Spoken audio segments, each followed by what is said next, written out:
नागपंचमीच्या दिवशी नागांची पूजा का केली जाते? या परंपरेमागे एका शेतकऱ्याची अशी कथा आहे, ज्याच्या एका चुकीमुळे त्याचं संपूर्ण कुटुंब संकटात सापडलं. पण एका मुलीच्या भक्तीने मृत्यूही मागे फिरला. एकदा एका गावात एक शेतकरी राहत होता. त्याला 2 मुलं आणि 1 मुलगी होती. नागपंचमीच्या दिवशी शेतकरी शेतात नांगरणी करत असताना चुकून त्याच्या नांगरामुळे नागिणीची पिल्ले मृत्युमुखी पडली. आपली पिल्ले मृत झाल्याचे पाहून नागिणीला खूप दुःख झाले. रागाच्या भरात तिने शेतकऱ्याच्या घरी जाऊन त्याच्या 2ही मुलांना आणि मुलीला दंश केला.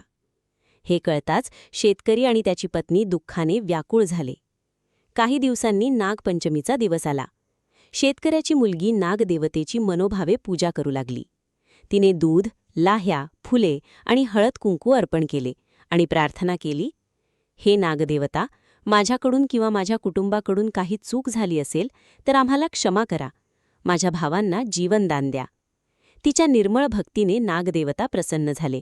त्यांनी तिच्या भावांना पुन्हा जीवनदान दिले.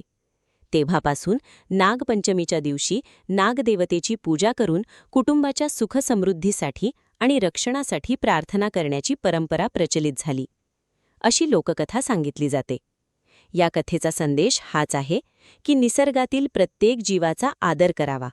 श्रद्धा, करुणा आणि अहिंसे यांचे महत्त्व या कथेतून सांगितले जाते. हर हर महादेव.